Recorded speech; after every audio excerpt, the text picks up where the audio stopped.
ঘর সাজানো মানে সেফ সাজানো নয়, নিজের ভেতরের শান্তিটাকে জায়গা করে দেওয়া।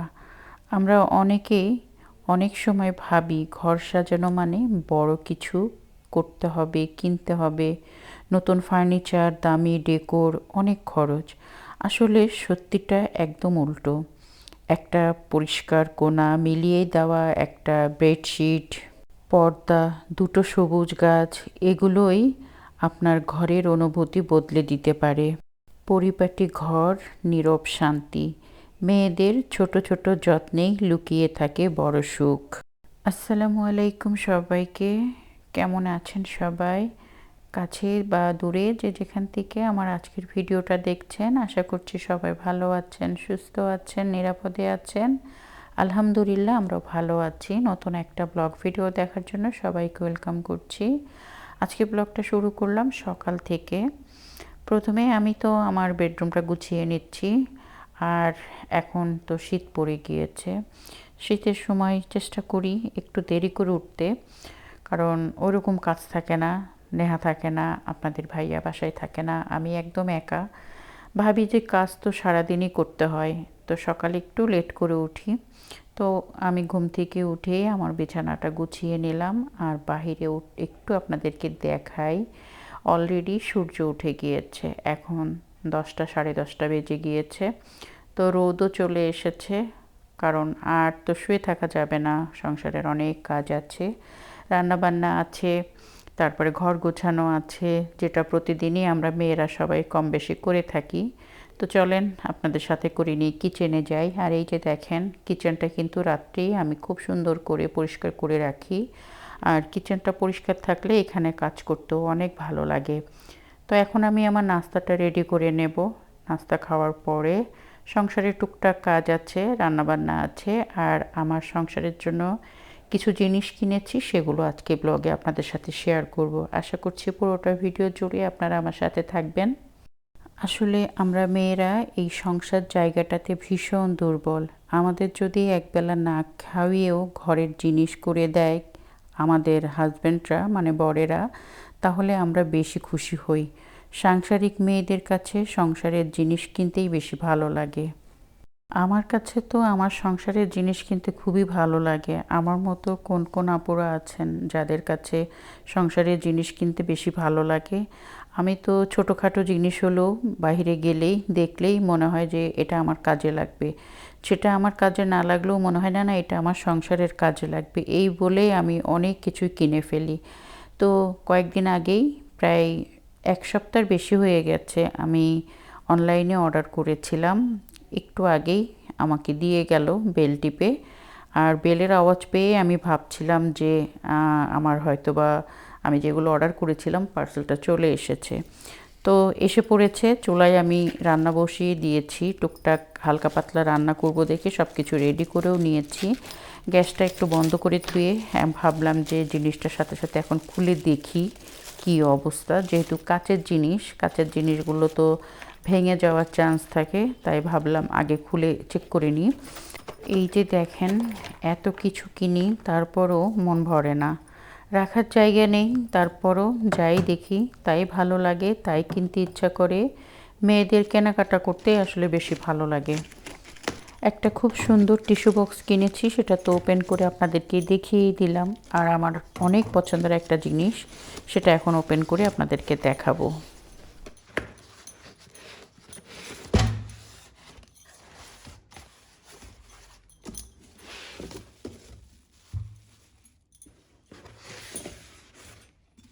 এগুলো তো কাচের জিনিস, খুব সাবধানে বের করতে হচ্ছে। এই যে দেখেন, খুব সুন্দর প্রোটেকশন দিয়ে তারপরে জিনিসটা দিয়েছে।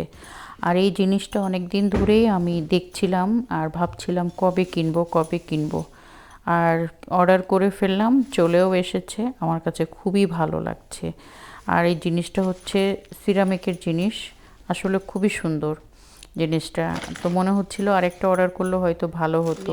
ফার্স্টে ভয় পেয়েছিলাম যে দেখি একটা অর্ডার করে আসলে কি সাইজ বোঝা যায় না, আমি যেই সাইজটা চাচ্ছি সেটা পাবো কি না এটা বোঝা যায় না দেখেই আমি প্রথমে একটা অর্ডার করলাম, যে দেখলাম যে আসলে তারা সাইজটা ঠিক মতো দেয় কি না। তো এই যে দুইটা জিনিস অর্ডার করেছিলাম, আমার পছন্দের দুইটা জিনিসই। আর মেয়েদের কাছে ঘর সাজানোর যে কোনো জিনিসই ভালো লাগে, সেটা ছোট হোক বড় হোক যাই হোক না কেন। তো এই যে মোটামুটি আমার জিনিসগুলো চলে এসেছে, আপনাদের সাথে শেয়ার করে দিলাম। টিস্যু বক্সটা খুব একটা ভালো লাগেনি, কিন্তু আমার কাছে এই যে ফ্লাওয়ার ভেসটা খুবই ভালো লেগেছে। তো এই যে আমার নতুন কেনা জিনিসগুলো দেখালাম, আর কিভাবে কোথায় কিভাবে সাজাই আমি একদিন সাজিয়েও আপনাদের সাথে শেয়ার করার চেষ্টা করব। তারপরে এখন কিচেনের দিকে যাব। অলরেডি আমি ক্ষুধার্ত, ভাবলাম যে রান্না করতে দেরি হয়ে যাবে, তো ফ্রিজে ঠান্ডা ভাত ছিল, এতটুকুই ছিল। আর এখন অনেকের ব্লগ দেখি, অনেক মানুষ দেখছি শীতের সময় ভাত এরকম করে ভাজি করে মানে ঠান্ডা তরকারি দিয়ে খাচ্ছে, কেউ ভর্তা দিয়ে খাচ্ছে। তা আমার কাছে তো ঠান্ডা তরকারি ভর্তা ওরকম কিছু নেই। ভাবলাম ফ্রিজে আমার এই যে ঝুরা মাংস আছে, গরুর মাংসের ঝোড়া আছে, তো গরুর মাংসের ঝোড়াটা দিয়ে আমি একটু ভাত ভাজি করে খাই। কখনো খাইনি, প্রথমবার ভাজি করে খাচ্ছি এরকম করে, একটু ঝাল ঝাল করে। আর শীতের ভিতরে একটু ঝাল ঝাল খাবার খেতে ভালোই লাগে, আমার কাছে তো লাগছে, আপনাদের কার কাছে কীরকম লাগে জানি না। তবে আমি যে ভাত ভাজিটা খেয়েছিলাম, আপনাদের ভাইয়াকে বলেছিলাম, ও তো আমাকে মানে একটা ঝাড়ি মারলো, যেটা আবার কি কথা, ভাত আবার কেউ ভাজি করে খায় নাকি। আমি বললাম না, আমি প্রায় ব্লগে দেখি দেশের ওইদিকে মানুষগুলো এরকম করে খায় আর কি, ভাত ভেজে। আমারও ইচ্ছা হয়েছে, তাই আমি একটু ঝুরা মাংস দিয়ে ভাত ভাজি করে খেলাম। খারাপ লাগলো না, খুবই মজা লাগলো, অনেক টেস্টি হয়েছিল।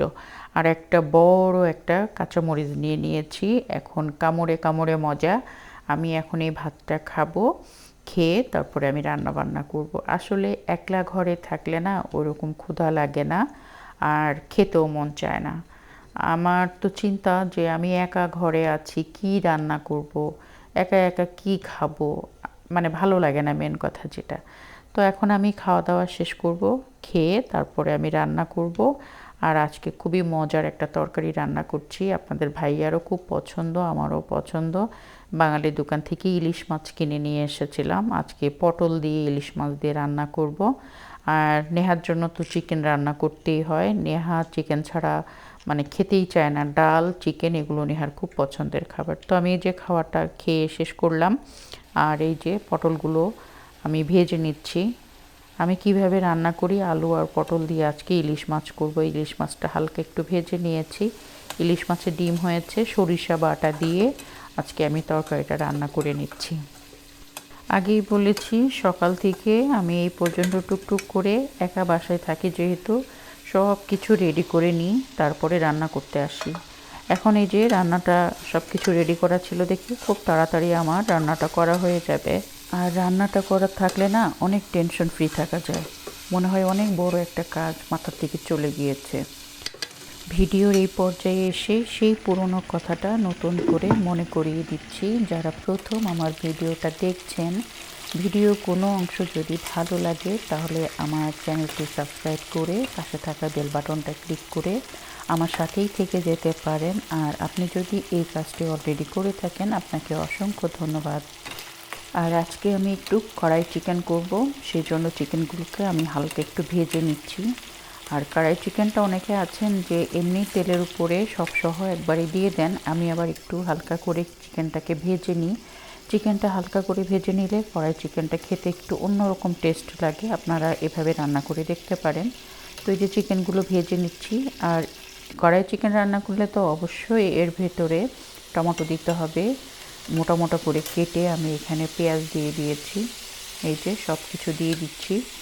আর যেই তেলে আমি ভাজলাম সেখান থেকে বেশ কিছু তেল আমি এখানে দিয়ে দেব, আর টমেটোগুলো গলা পর্যন্ত অপেক্ষা করব। তারপরে এর ভিতরে আমি এক এক করে সব মশলা দিয়ে দেব। আদা রসুনের পেস্ট তো অবশ্যই দিতে হবে এখানে। আর এখানে সবথেকে ইম্পর্টেন্ট যেটা, সেটা হচ্ছে আমি শানের যে কড়াই চিকেন মশলা আছে সেটা দিয়ে আজকে চিকেনটা রান্না করেছি। আর রান্না প্রায় হয়ে গিয়েছে, লাস্টে আমি একটু কাস্তুরি মেথি দিয়ে দিয়েছি এখানে, আর আদা কুচি দিয়েছি, এখানে কাঁচা মরিচগুলো কেটে দিয়েছি। এই ছিল আমার আজকে দুপুরের মেনুটা, একটু শেয়ার করলাম। ইলিশ মাছ, কড়াই চিকেন আর পটল আর আলু দিয়ে একসাথে ভাজি করেছিলাম। এই ছিল আজকে দুপুরের রান্না আমার, সেটাও আপনাদের সাথে শেয়ার করলাম। আর ভিডিওটা বড় করব না, আমিও বিদায় নিচ্ছি আপনাদের কাছ থেকে। সবাই ভালো থাকবেন। আল্লাহ হাফেজ।